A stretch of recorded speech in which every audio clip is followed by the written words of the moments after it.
Welcome everyone. This is No Bullshit Gaming Podcast 2.5 Gamers session number 59.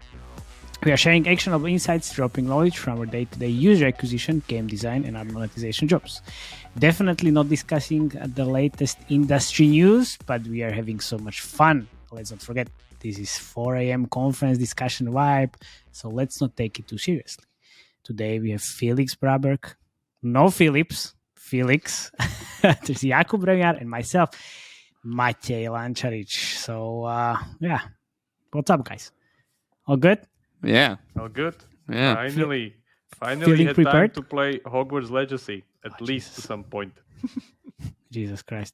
Yeah, he was like, just give me the Avada Kedavra and I will be good. Yeah. That's so OP builds there. Again, Man, but Remo, after the chat we had today in our little group chat, I do have some beef with you, man. Seriously, in our group chat, we were asked by a fan if we could review Legend of Slime by Load Complete, right? We'll review. we will, yeah. Because Save it's making us, right? more than 300k a day To which already. I innocently asked, are there any ads in there? That would be interesting. And Remo's like, of course. So it's a big hit game in South Korea. And I'm like, you said on episode 53 that a game can't be big in South Korea and have ads. And have ads. And I'm just exactly.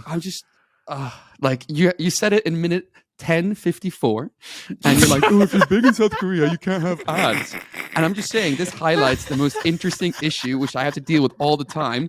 You have these really Puritans that are game designers, this is a premium field, we can't have rewarded ads, and they miss out on revenue without testing it. It's just, it that's pains not me. true. It's premium feel, man, not in South Korea. Phil Premium Collins, that's the difference. that's the only feel that can be in South Korean games. No, Ben, Yeah, because we were talking about the waifu game, which is the part of that context that you put it out of, which has the premium feel of it. That's the thing I was saying. But yeah, there's big games, even Random Dice, for instance. There's also the current iteration that we have in the West called Rush Royale from My Games. They were already pretty big with ads already when they launched in South Random Korea. Dice. So, yeah. Okay. My point being let's is these waifu games should just try it before they knock it down. Yes. No harm in testing. You mean get more waifus for the ads? That's up to you Puritans to decide, right? Yeah, or more yeah. horse girls, right? More horse girls, exactly. They don't have ads, I can guarantee that. Yeah, All right, enough anger. What are we talking about today, Maciek? Yes. You've been very secretive about this. Very, very secretive because we were... I wanted to bring this on last week, but, Snaker happened. So, this could go only in two directions. Very, very good or absolutely terrible. So we're going to talk about some flamboyant UA stuff. So, Wait, before you get into that, I'm so happy that out of all the things I've called you in the 7 years I've known you, this is the one you've taken with and just run with. You have a flamingo now on LinkedIn. You're you went from being I don't have to look up what flamboyant means. Of You're course. I'm doing a flamboyant UA session. Exactly. So before we start, we need to start with a flamboyant UA checklist. One second. So here, it's a hat. Oh, cap. There you go. What do we have? I can see something pink there.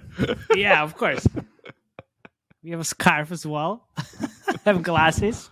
One sec. Napoleon had a hat as well, right? Yeah, and then the glasses that's on. And then the most important part is the margarita. So cheers.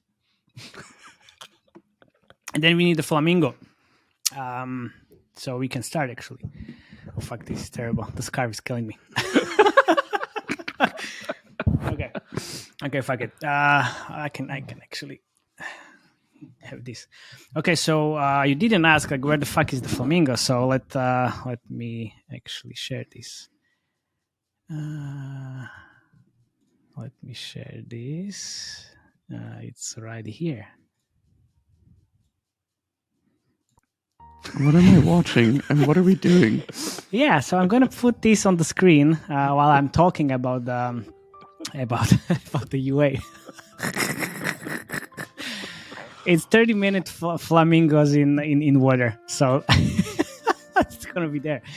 So yeah, we can start. So unleash your inner flamboyance with the UA and creative flamingo session. Can you turn off that noise at least, please? I need to. But it's kind of nice. Okay, fuck it. So I'm really hoping you are ready for the epic intro I've wrote. So and for everybody as well. So are you looking to spice up your user acquisition strategy? Well, do you want to captivate your target audience with stunning creative visuals? Well, look no further. We are bringing you the Unleash Your Inner Flamboyance user acquisition and creative insight session hosted by the industry Maven Matej. So this session will teach you how to tap into your inner creativity and develop bold, flamboyant UA campaigns to drive 1000% ROAS on day 7. Is he selling vacuum cleaners or UA? It's hard to say. So during the session, you will learn how to design eye-catching visuals and leverage different UA channels to reach your target audience. And you will discover how to tailor your message to resonate with the specific demographics and how to A/B test your campaigns to optimize performance. Blah, blah, blah, blah, blah. Yeah, there are some like other sentences. Nobody cares. So don't settle for any other boring and forgettable podcasts. Unleash your inner flamboyance and captivate your audience with creative, innovative marketing strategies. Sit back, relax, and enjoy the Unleash Your Inner Flamboyance session today. So take your user acquisition game to the next fucking level. So okay, let's go to the actual meat of the podcast. I have 10 plus 1 flamboyant flamingo UA tips. So let's start with something actually as a warm up, and I will do all of these. The ones you can interrupt me wherever you can. How do we plan on it? Of course, count on it. Yeah, pretty much. And then at the end of the session, you can rate these tips, and I will tell you go fuck yourself afterwards. Sounds great. Yeah. Okay. So yeah, it's pretty good start. No, epic intro. You see the flamingos over there. Fuck, this is amazing.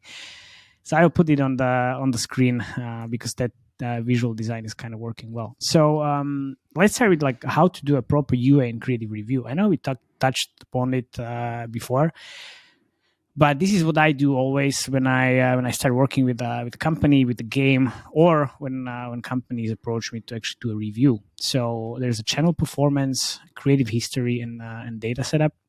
So what I'm looking for to get the read on is the campaign structure or the campaign type.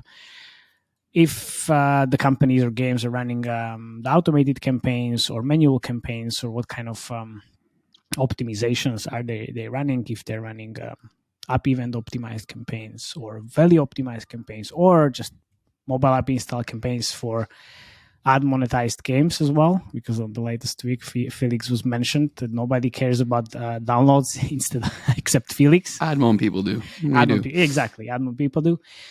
So I'm looking into the targeting options, geos as well. That's why we all, well, not we, but I always start the UA review of the games that we talk about with geo revenue mix, creatives, age segments, and Android device performance. So what usually is happening is that some devices have better performance and some low performance on Android, especially since there's like millions of devices.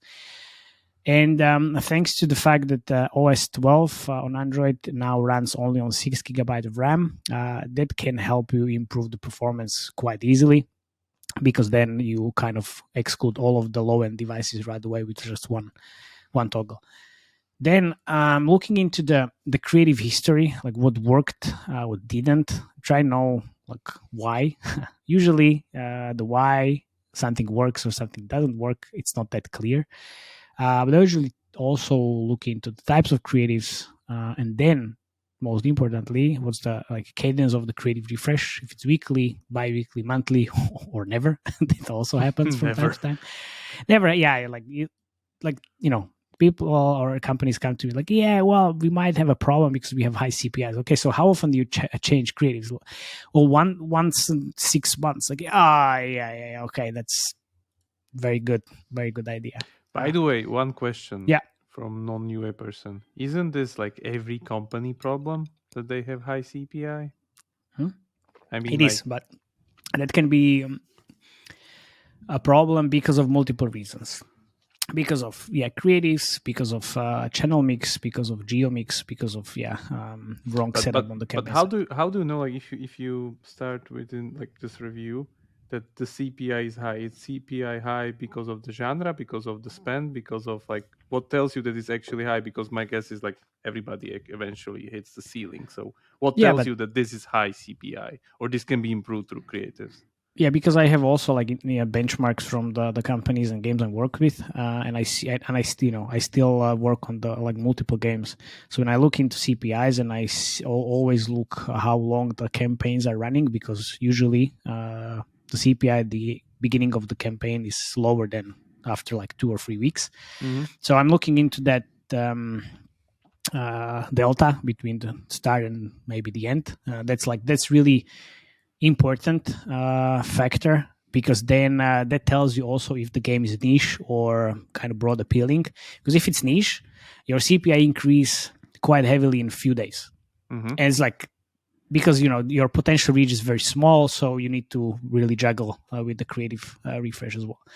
And then genre, as you said, it's like multiple things at once. So I'm comparing it to the internal benchmarks, then looking into the genre as well, and then obviously looking at if like which creatives work the best and like which didn't, because different creatives, who would say that, they're different, very different performance. And as a normal studio guy, am I able to get these benchmarks somewhere if I'm No. not working with 50 different companies? I mean, is that because you UA managers just refuse to share? Yeah, of course. But no, it's really hard to get. I mean, there are some tools and some benchmarks from all different tools, but they're not that accurate, even though they say, oh, well, I see different numbers when I look into campaigns, and these tools kind of have, they say like loads of installs, so they need to be accurate, but they're not, because they are not taking into consideration different optimizations. So you can't compare or average out mobile app install campaigns with purchase campaigns and value optimized campaigns, because the difference between the CPI campaign or the mobile app install campaign can be $1, the CPI there, and for value optimized campaigns it can be 30 or 20 or 50. It's like it's super wild. So it's like it's not very comparable. So you don't have these data points anywhere, because, well, it's like with spend, nobody shares that, and you can't kind of get it from anywhere anyway. Mm-hmm. You can estimate and calculate the spend. Okay. Fuck. So yeah, my inner flamboyance just evaporates every minute. Every minute evaporates. Okay. Felix, you want to ask something as well? No, you got answered. Okay. No. Then what's really important is the data health check and the setup of MMPs, and then cross-checking all the tools and channels, and if every data point matches up, because, well, 9 out of 10 games, there's always a problem. There's always a problem. I guess that's the problem with all mobile. The underlying tech is just a bit shit. It's not shit, but like the thing is, like, nobody has time to implement it properly, and nobody has time time or knowledge or experience to actually check it if it's right. That's the problem. But yeah, then I always kind of check the daily spend versus daily revenue, and then paid versus organic installs. And also what our favorite data tool has is the percentage of paid installs. That can help you kind of estimate with the potential CPI, like how much money they spend in each country. And that should give you a pretty good idea of like how the game is actually doing. If you do it on like internal data, if it's external data, then it's kind of limited and you need to do different things. But I think, yeah, pretty much. Which is important always to start, look into things, and then craft a strategy for the UA and the next steps. Which brings me to the second point, which is talking about setting up goals and budgets and targets for UA people, because this is always super tricky, goal setting and measuring KPIs. So most companies are trying to set goals for the UA departments to measure effectiveness and give employees bonuses.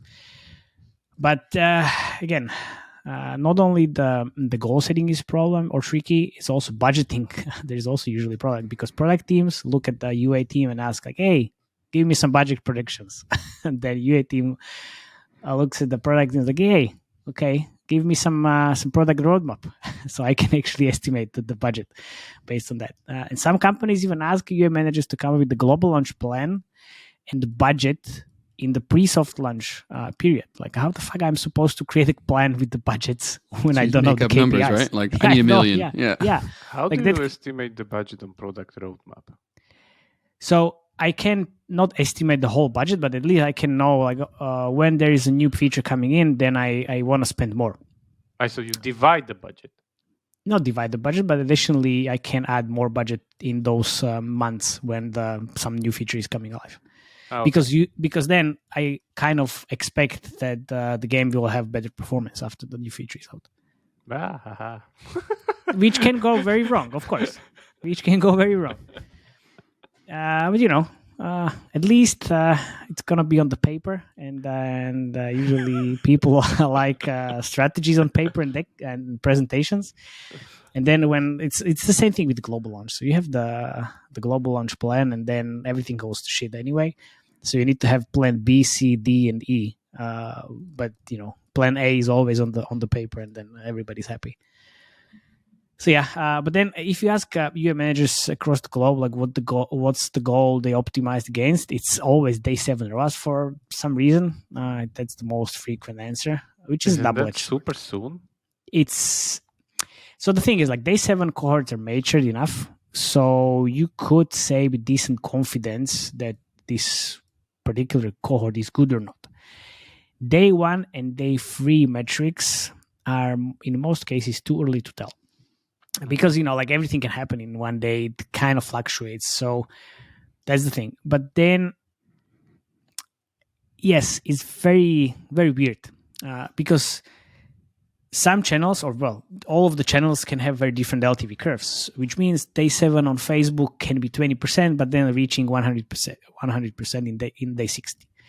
But on the other hand, you can have Unity and day 7 ROAS 5%, but then 100 is like on day 30, which is way better, right? So again, it's or 100 is never, or 100 is never as well. Yes, exactly.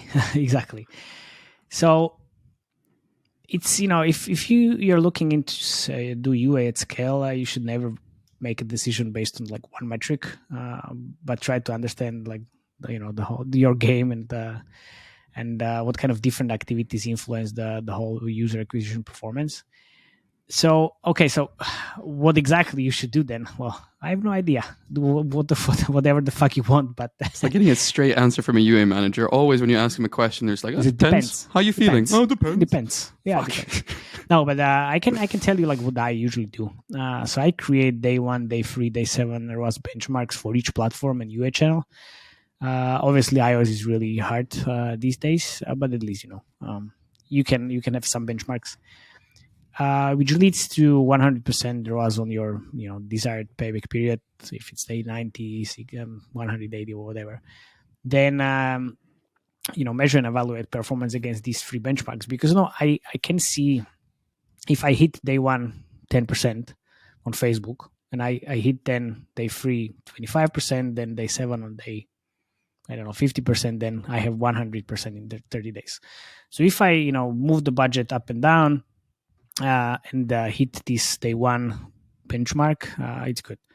Then I'm pretty sure that I will kind of get the money back in the desired payback period. So, you know, we need to recalculate these benchmarks based on the current situation, obviously, you know, seasonality, company cash flow issues, scaling, new game features as well, and special offers and live ops. So that's kind of important. Then, you know, you just make profit afterwards. Or not. Which, again, takes me to another like point about growing the budgets, actually. If you've built a mobile game for iOS or Android, you've experienced user churn. You can win those users back, but it's getting more and more expensive, even more so to acquire totally new users. Enter cross-promotion with Addictive.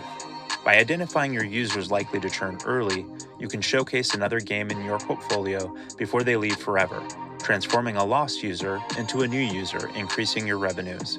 Learn more now at addictive.com. 3. Yes, so the point number 3, just budget increase versus payback period exercise, which is important because you think about how to increase budget slowly and steadily, which is hard. So how to do it? Because, well, how it works. So if you increase the budget, then obviously you start to target broader audience, and then the payback period increases. That's, because some people don't understand quite this The correlation here? the correlation here. Yes, because I've been in a discussion where some people thought that if we increase the budget, then the payback period stays the same, and then that's the ultimate profit. But that's not how it works. So let's take a look at the payback period and see like how we can grow it. So let's say you can achieve day 30 100% with 100,000 spent. So how to grow it?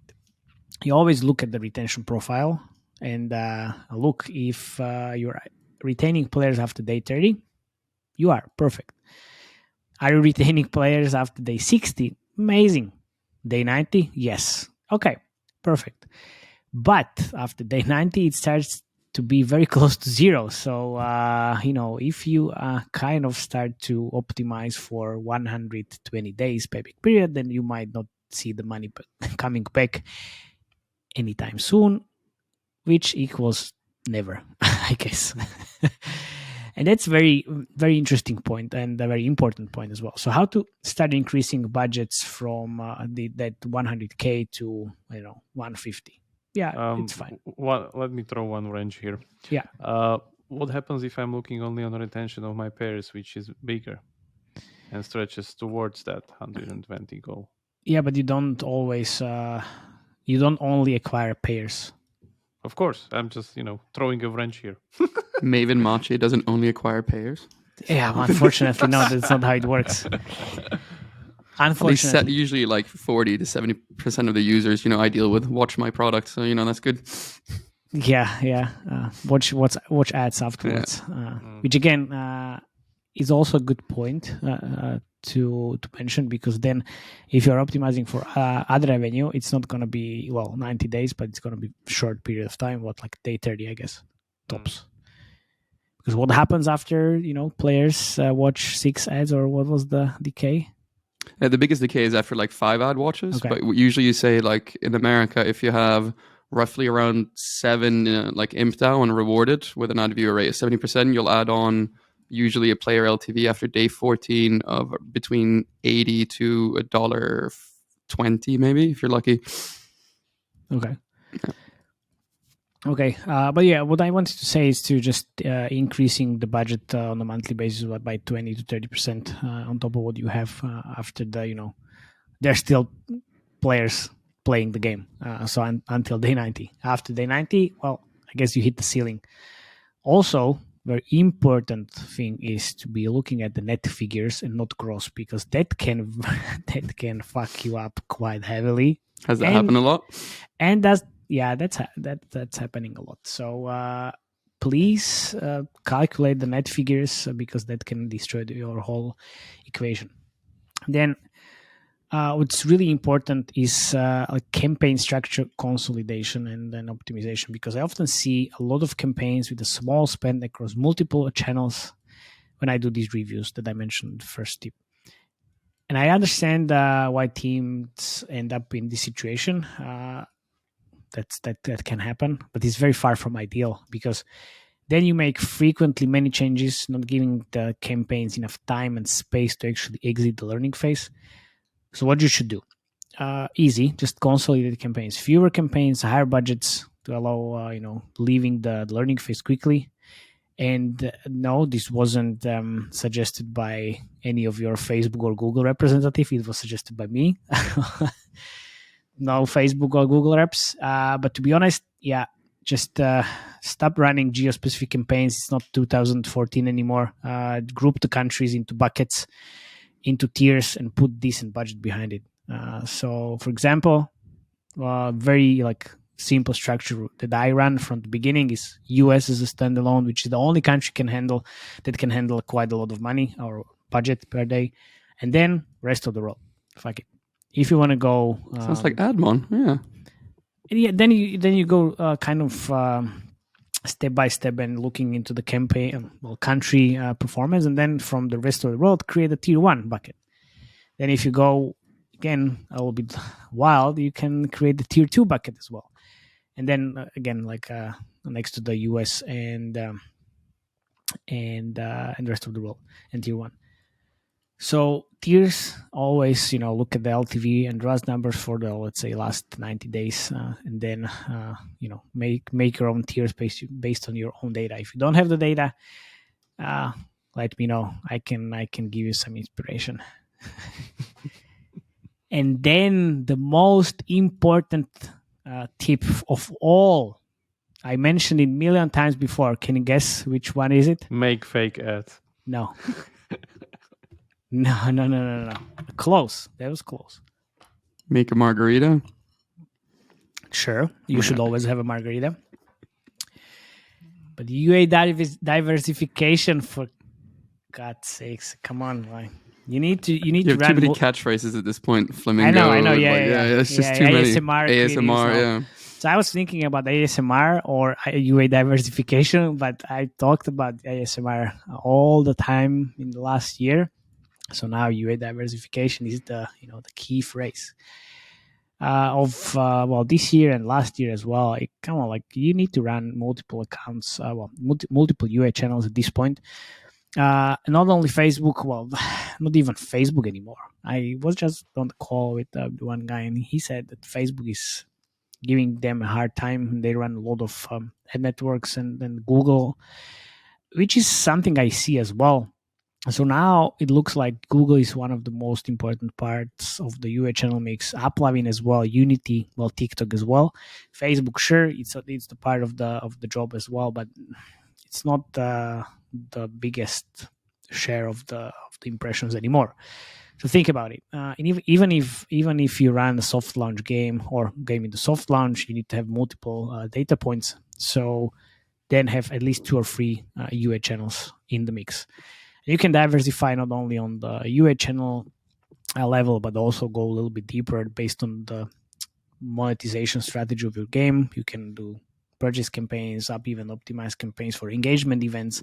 You can go value optimized campaigns. You can go ad monetized campaigns, ad ROAS campaigns that we talked about a million times before. And Google ad ROAS campaigns are the most promising and the best performing campaigns for ad monetized games. So yeah, definitely go for it.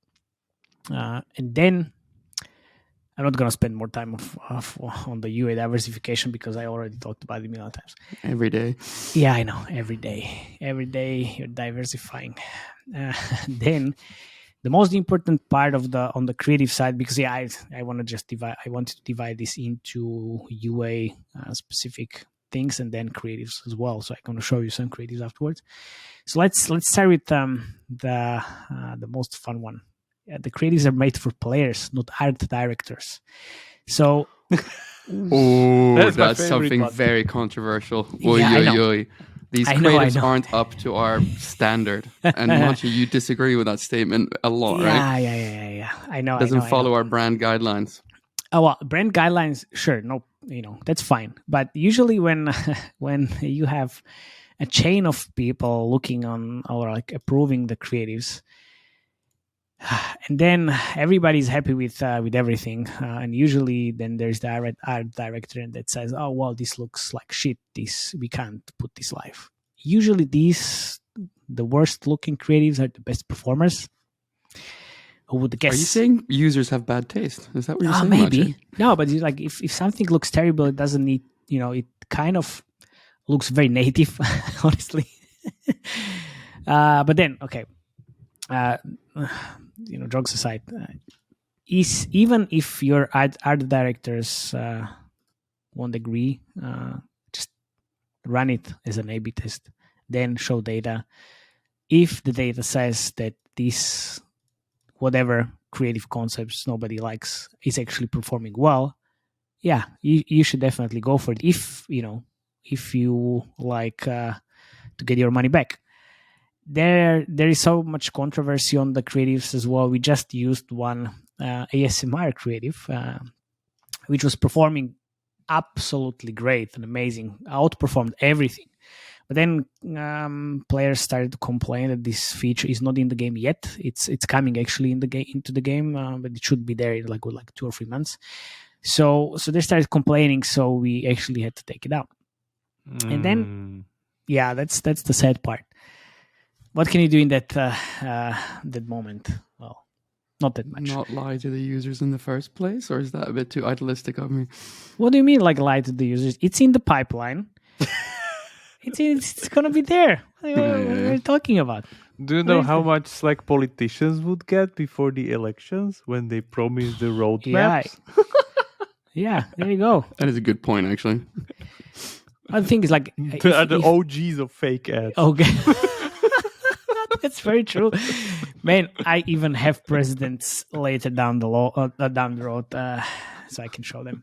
Okay, let's move. Let's move quickly because then I want to just mention this. I think we touched upon it a little bit. Using generative AI in the UA workflow, because UA managers must leverage the AI tools, which I use as well, Midjourney, ChatGPT, whatever else, Notion AI, in the UA flow. And I think some ASO companies even introduce now AI tool to check and reply reviews in the store, which is amazing. It saves a lot of time. And so how I use the ChatGPT here. So I'm using it for writing headlines, text, short descriptions, and long descriptions in the store. For example, prompt, write me 5 headlines for a motocross game with 30 characters max. Then, boom, I had 5 headlines immediately. I could, then I said to order it from the highest possibility of converting to players. And then I kind of got the revised list. I would focus on increasing conversions. How does it know the possibilities? I have no idea, man. What? Yes, it could just be bullshit, right? Like, Yeah, it could be bullshit. What data set is it training on?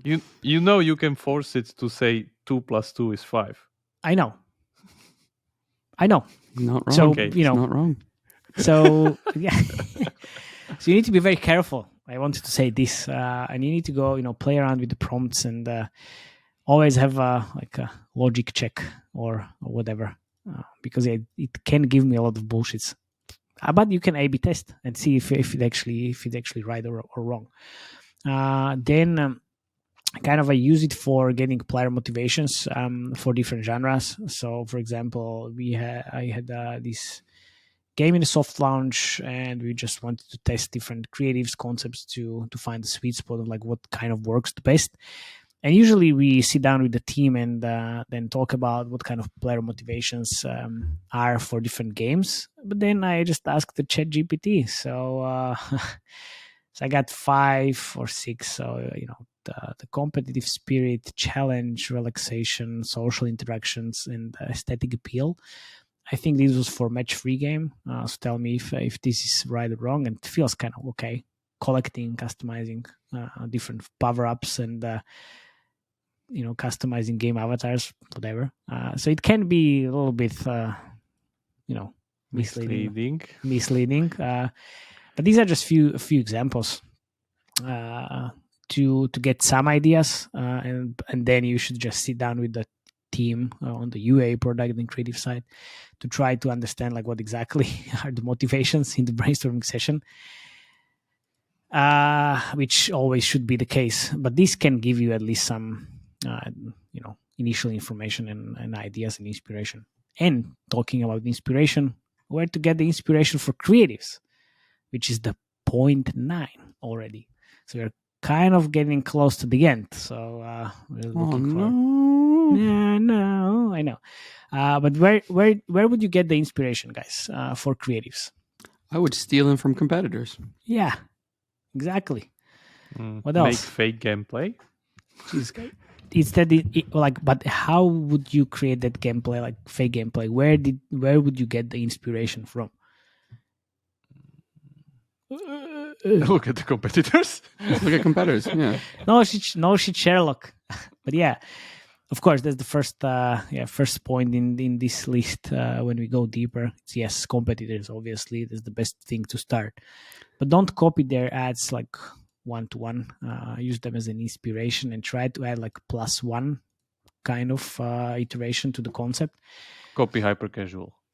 On the other hand, if you're a small studio, fuck it. If you don't have a lot of resources, you just copy one-to-one. Then Remo, here I was sitting thinking that UA managers are from flamboyant, but it turns out they're actually lemmings. What? They follow, just follow. Oh my god, it's terrible. Let's put the Travolta face here. Yeah. We should. We should. I'm trying to find. Not this one. Not this one as well. I'm trying to find the homescapes creative. The newest creation. Yeah, but fuck the mother and the child, and yeah, and I don't know. No, it's something different. It's actually something different. But I have that in there as well. But okay, I will show it in the post production anyway. So we can also go to non-direct competitors, aka different genres, hyper casual as well. But it can go like 2 different directions here. And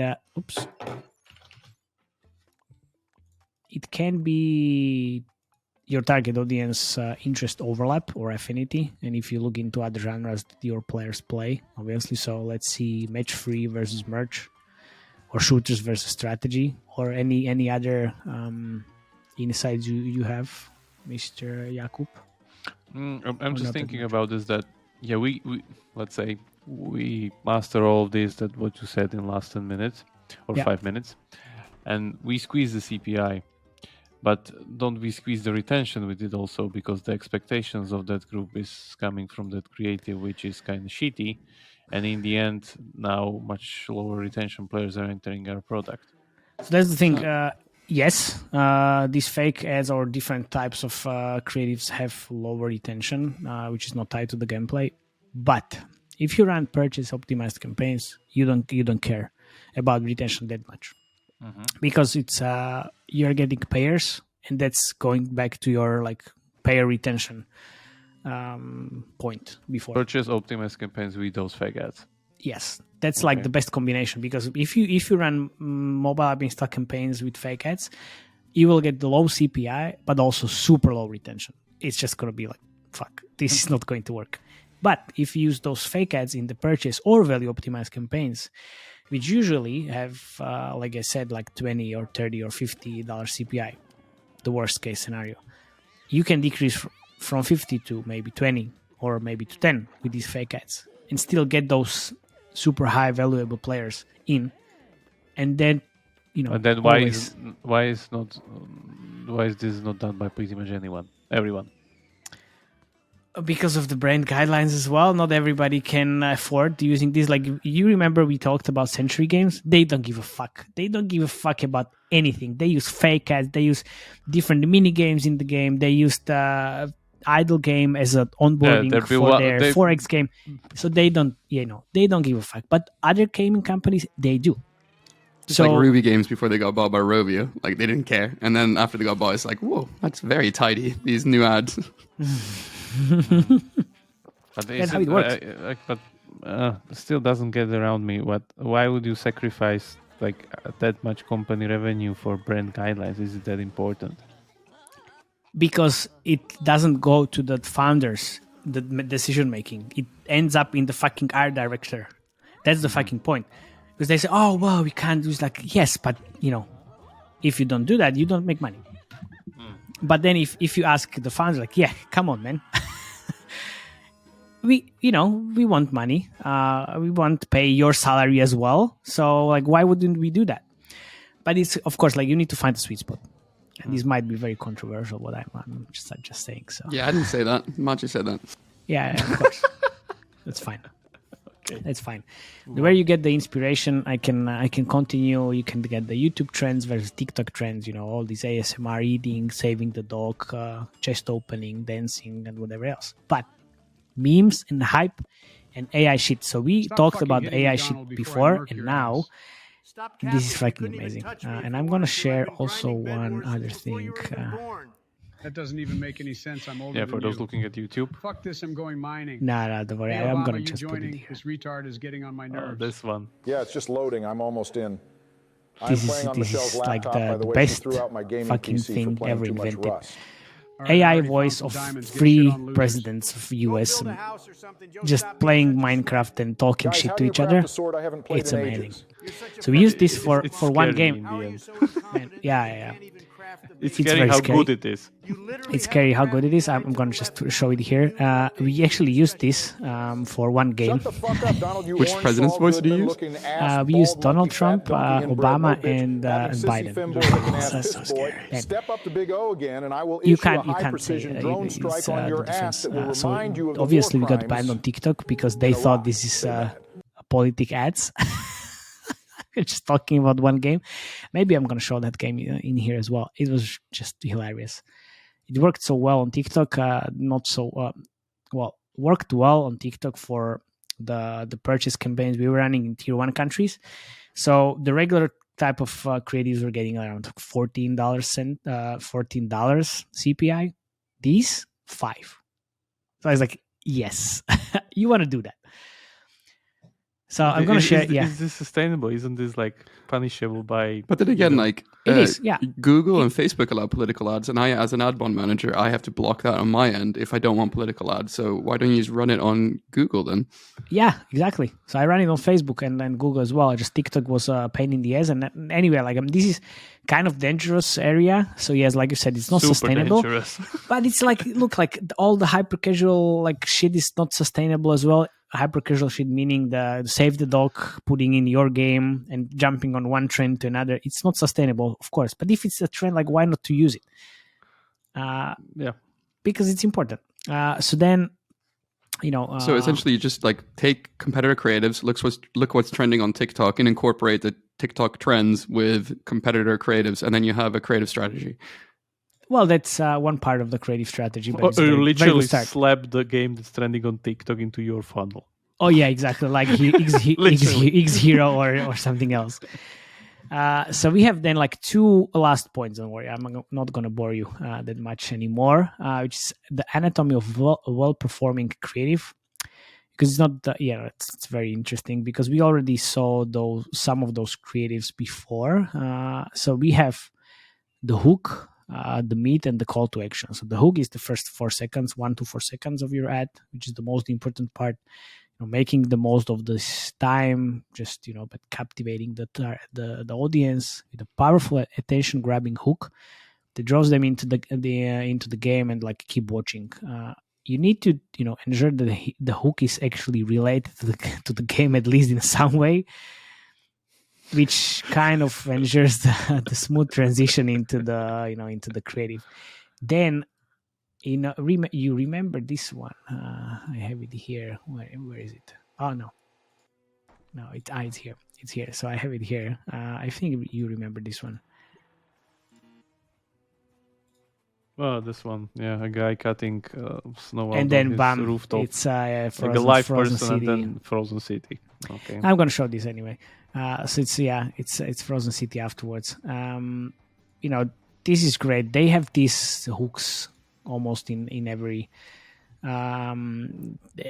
creative they run. Then we have the meat, basically, still like from the hook to the meat, and then to the call to action. So showing gameplay, strategies, characters, unique art styles, revealed elements. Also, alter the gameplay in the creatives. Here we are, because not every level you show in the creative needs to be in the game. Man, imagine this level of, let's say, it's like optimization sophistication pretty much on like player attention. Literally, like every second is planned. Imagine these things were running on TV. That would never pass quality control. Exactly. Yeah. Imagine what would happen. Of course. Never air. So who cares?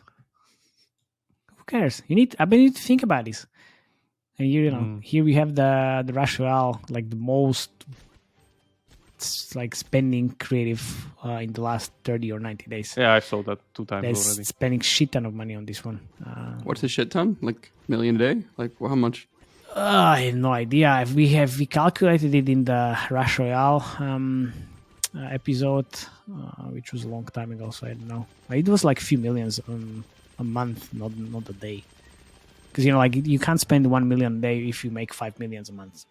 Well, you can, but then it's kind of hard. Yeah, it's kind of hard to get the money back. And then we have the call to action, which should be at the end of the video. Any like catchy slogan, blah blah blah. But what Homescapes does is this like try next level, achieve level XYZ, or purchase eventually. They have this interesting. This one. They have this. This is really not. I know a lot of people hate these ads. I hate this ad. The usual pinned creative. Yeah. The usual pinned creative, but the end of the creative is interesting because then you have like multiple levels at the end, and then you can just try. No. Let me rephrase that. You keep the charade by showing other fake fucking creatives at the end. That's what. Let me rephrase. Oh my god, Jesus Christ! Yeah. Of course. That's the charade, and then we have the last point, which I think it's still relevant and very recent. Is using creators with fan base to build your ads. Which is really, and this is interesting because this approach turns your average cringy UA creative with these like B actors or like just random people into actually engaging video with a ton of comments from fans. And I think everybody should replicate this. And this one, I'm going to show it right away, which is here. Yeah. So one sec. And I know, I'm pretty sure you already saw this. Oh yeah, this one. Yeah. This is high production influencer marketing. This is amazing because some of the if you look at the comments on Facebook and even on Google or YouTube under this video, people recognized on Facebook immediately this Viva la Dirt leak from YouTube. Hundreds of comments. Yeah, of course, because these guys are pretty much amazing. They're running their channel for I don't know how many years. Like they have 5 million subscribers on YouTube or something. So it's pretty much like ask. Like this is like a pretty much internet TV show these days. Yeah, the thing is like they published this a few days ago. It's a new game, Call of Dragons, I think, from Fairlight. Fairlight, which is publishing arm of Lily Games, by the way. Yep. I was just gonna say, is this anything to do with? Yeah, of course. Yeah. Of course. Yeah. So the engagement under these creatives, which is like 200 comments in the first 24 hours, it's amazing. It helps really in the auction, and this drives CPIs down quite heavily. So many you have so many cringe videos for some game, and even for this specific game as well, they use like very weird type of concepts that we might just talk about it on one other session as well. But this is way better than everything else. Because of course, but these guys, like the thing is that these guys run these skits weekly, like 3-4 skits per week, and the creative fits so well with their team and audience, you don't even recognize you're watching an ad. That's the best thing about it. Yeah, it's great. So they already run like with AFK Arena. They already run something with them. Wargaming runs a lot of stuff with them. PUBG and like all these other big publishers. Easy. So that was my last flamboyant tip. How about that? You can rate it from 1 to 10. I would rate it something like 2. No, I would say like 7. Ooh. One important thing that you forget to mention is that, at least on my side, on the Vector product side, and system side, it's becoming more and more clear that if you are not at the edge of your creative game, you're going nowhere, and the impact of the product quality is diminishing very fast these days. Like everybody is pretty much getting up to standard somewhere, and even over the standard. I mean, production values, the polish level of your, juice or whatever, VFX, everything to have that in the game. But in the end, if you don't have, all of these creative tricks up your sleeve, you're getting nowhere. You cannot scale the game, you cannot move the needle, you cannot, iterate to infinity, you won't get anywhere. Yeah, but why would I mention that when we talked about it in like 3 previous podcasts already? Because some people just joined. Yeah, thank you very much. Recently. Yeah, you should go back and check the the latest episodes. Previous Well, 58 episodes. not 58, just like last 4 or 5. Yeah. That's when this kind of got really interesting. Now, because I wanted to stay away from that, and I just mentioned everything else because there's a lot of other things happening on the US side. Yeah, but in the end, like for me as like a non-UA person, it seems more and more clear that even if you like your campaign diversification, and everything, Diversification. yeah, I guess like it could still be a little bit more shitty, but if you have a killer creative, you're still making money hand over fist. There you go, the second best UA manager on the podcast. I love it. No, it's true because then we get again into this discussion when if you have a creative winner, it fucking wins everywhere. It's not even like, if you have shitty UI setup, because the CPI gets so low. That's the thing. but if you get the shitty UI setup, you won't find that the best creative because you don't know how. You need to know the basics. Or like you need to know like how to do like a default setup at least, and at least to get somewhere. Yeah, but you still can do these things. You can get still lucky, I would say, with these things. Well, these days not that much anymore. I think you need to be well prepared. And Or it's very like lucky. Very, very or lucky. very, very lucky. Yeah, very, very lucky. All right. This was yeah. fun. I learned a lot. That's it. I think I'm still the 3rd best UA manager on the pod. Maybe you will be the second best. Depends. Maybe you will be the best. I'm the 3rd one after this rambling. Anyway, okay. So thank you very much for listening. Get yourself a margarita. Print flamingo, put it on your wall, and definitely subscribe to our YouTube channel, Spotify and Apple as well, and then some other Google podcast or whatever podcast platforms as well.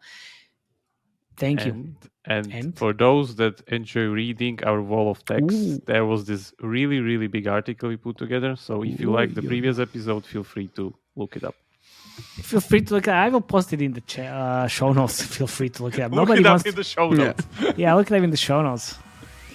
Don't be lazy. I will put it there. Sure. Thank you very much. Bye. Cheers. Bye-bye.